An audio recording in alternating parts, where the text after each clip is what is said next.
Good morning children. आप सभी लोगों का क्लास 7th की इंग्लिश कक्षा में स्वागत है। आज हम इंग्लिश विषय के सबसे महत्वपूर्ण चैप्टर टेंस के बारे में आप लोगों को पढ़ाने जा रहे हैं।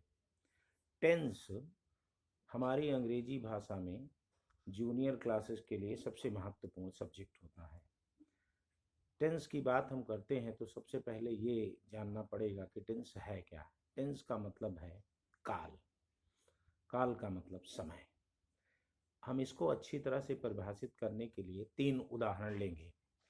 जैसे एक उदाहरण, मोहन प्लेज क्रिकेट। दूसरा, मोहन प्लेड क्रिकेट। तीसरा, मोहन विल प्ले क्रिकेट। अब इन तीनों उदाहरणों में हम देखें, मोहन जो सब्जेक्ट है सब में कॉमन है, क्रिकेट ऑब्जेक्ट भी कॉमन है, लेकिन वर्ब की अवस्था जो कार्य हो रहा है, एक में प्ले में एस लगा है, प्लेज है, दूसरा प्लेड है और तीसरा विल प्ले है। प्लेज लगाने से वर्तमान समय का बोध होता है, प्लेड करने से बीते हुए समय का बोध होता है और विल प्ले भविष्य में होने वाले समय को बताता है। तो इस प्रकार हम वर्ब की जिस अवस्था का प्रयोग करते हैं समय बदल जाता है, यही टेंस होता है। यानी अगर हम इसकी परिभाषा करें, वर्ब की जिस अवस्था से समय का बोध होता है, किए गए कार्य के समय का बोध होता है, उसे ही हम टेंस कहते हैं। यानी टेंस क्या है? Which denotes the work done in a particular time, this is called tense. Tense वास्तव में देखा जाए तो कभी वर्तमान का बोध कराता है, कभी भूत का बोध कराता है, कभी भविष्य का। इसका मतलब ये हुआ कि टेंस कई प्रकार के होते हैं। सबसे पहले हम इनके प्रकारों की बात करें तो एक अवस्था में मोहन क्रिकेट खेलता है, वर्तमान समय का बोध हुआ। तो जो वाक्य हिंदी में जिन वाक्यों के अंत में हैं हूँ हो होता है, हम उसे प्रेजेंट टेंस के नाम से जानते हैं। यानी जो भी कार्य अभी होता है, वर्तमान समय में हो रहा है, ये सारे प्रेजेंट टेंस के अंतर्गत आते हैं। दूसरा पास्ट टेंस होता है। पास्ट टेंस में जो भी कार्य हमने आज के पहले किए, यानी भूतकाल में किए गए सारे कार्य पास्ट टेंस में होते हैं। तीसरा होता है फ्यूचर टेंस। फ्यूचर टेंस का मतलब भविष्य काल। भविष्य का मतलब जो कार्य ना अब अभी होता है, ना कल हुआ है, बल्कि आने वाले समय में होगा, उसे हम भविष्य काल कहते हैं, फ्यूचर टेंस कहते हैं। इसके अंत में हमेशा गा गे गी आता है। तो इस प्रकार टेंस के मुख्य रूप से 3 प्रकार होते हैं, 3 काइंड्स होते हैं: present tense, past tense, future tense. Present का मतलब वर्तमान काल, पास्ट का मतलब भूतकाल, फ्यूचर का मतलब भविष्य काल। प्रेजेंट टेंस के अंत में हमेशा हैं हूँ हो, पास्ट टेंस के अंत में हमेशा था थे थी या समाप्ति सूचक शब्द, और भविष्य फ्यूचर टेंस के अंत में हमेशा गा गे गी आता है। अब हम इनके और आगे विश्लेषण करते हैं। यदि हम प्रेजेंट टेंस की बात करें, जिनके अंत में हमेशा हैं हूँ हो आता है, तो प्रेजेंट टेंस की 4 अवस्थाएं होती है। यदि हिंदी में वाक्य के अंत में ता है, ती है, ते हैं आता है, तो इस अवस्था को प्रेजेंट इंडेफिनिट कहते हैं। यानी जिन वाक्यों के अंत में ता है, ती है, ते आएंगे, वो सब प्रेजेंट इंडेफिनिट के अंतर्गत आएंगे। दूसरा होता है प्रेजेंट कॉन्टिन्यूअस। जिन वाक्यों के अंत में रहा है, रही है, रहे हैं आते हैं, वो होता है प्रेजेंट कॉन्टिन्यूअस। तीसरा होता है प्रेजेंट परफेक्ट। जिन वाक्यों के अंत में आज कार्य समाप्त हुआ है, चुका है, चुकी है, आया है, आई है, ऐसे शब्द आते हैं, वो प्रेजेंट परफेक्ट टेंस होते हैं।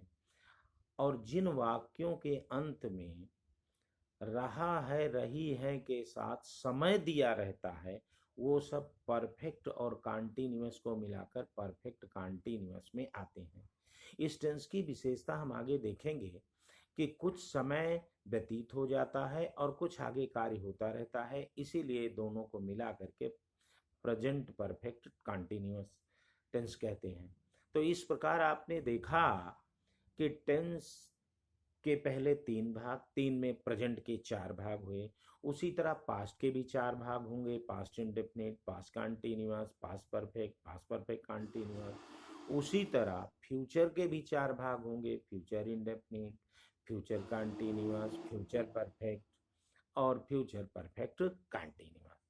फिर अगर हम और विश्लेषण करें, हम प्रेजेंट के पहले भाग या पहले प्रकार प्रेजेंट इंडेफिनिट की बात करें, तो प्रेजेंट इंडेफिनिट हमारा जो होता है, इसके अंत में ता है, ती है, ते है आते हैं। परंतु हम इन वाक्यों की अवस्थाओं पर विचार करें तो जिन वाक्यों का अंत ता है, ती है, ते है से आते हैं, कार्य के स्वीकार करने का बोध होता है, उसे हम अफर्मेटिव कहते हैं। यानी कुल मिलाकर प्रेजेंट इंडेफिनिट अफर्मेटिव। और यदि हम किसी वाक्य में कार्य का निषेध करें वर्तमान में, नहीं पढ़ता है, नहीं आता है, तो ये प्रेजेंट इंडेफिनिट निगेटिव होता है। यदि हम प्रश्न का प्रयोग करें, प्रश्न पूछें कि क्या पढ़ता है, क्या नहीं, क्या पढ़ता है, क्या करता है, तो ये जो श्रेणी होती है प्रेजेंट इंडेफिनिट इंट्रोगेटिव की होती है।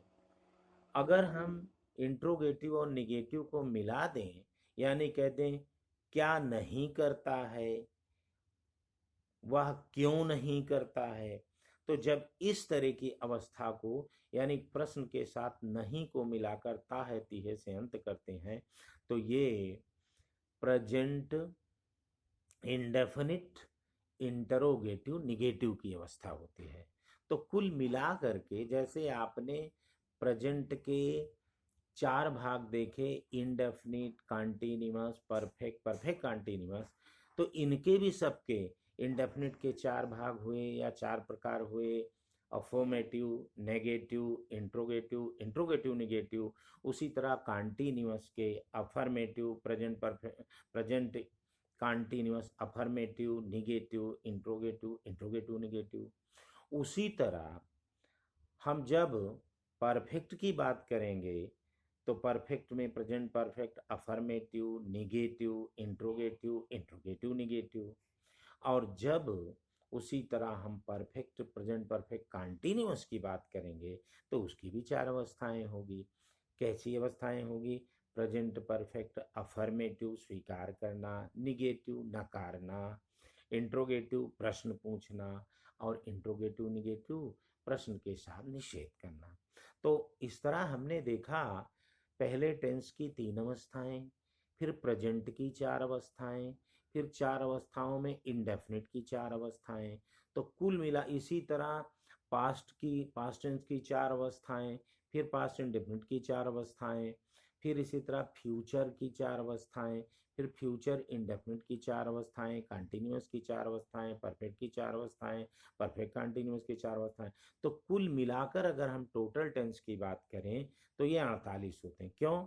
जैसे मान लिया टेंस 3 है, 3 मल्टीप्लाई 4 बराबर 48, यानी 48 टेंस की अगर हम बात कर पढ़ लें तो हमारा हिंदी से अंग्रेजी बनाने का कोई भी वाक्य ऐसा नहीं होगा जिसे हम हिंदी से अंग्रेजी न बना सकें। और ये एक प्रकार से हमारा बेसिक स्ट्रक्चर होगा। बेसिक स्ट्रक्चर को अगर हम ध्यान में रखकर कार्य करेंगे तो निश्चित रूप से हम टेंस की पढ़ाई बड़े आसानी से कर लेंगे। अब हम एक एक करके टेंस को पढ़ेंगे। यानी यदि हम सबसे पहले शुरुआत करेंगे तो प्रेजेंट इंडेफिनिट अफर्मेटिव की बात हम करेंगे। तो बच्चों, अब इस जो है वीडियो में हम पूरे टेंस की चर्चा कर चुके हैं। अगले वीडियो में हम इसी क्रम को जारी करते हुए आगे बताएंगे यह वीडियो क्लास 7th के बच्चों के लिए बहुत उपयोगी है, जिसमें महत्वपूर्ण चैप्टर टेंस के पहला वीडियो जारी किया जा रहा है। आप जरूर इसे लाभान्वित होंगे। थैंक यू बेटा।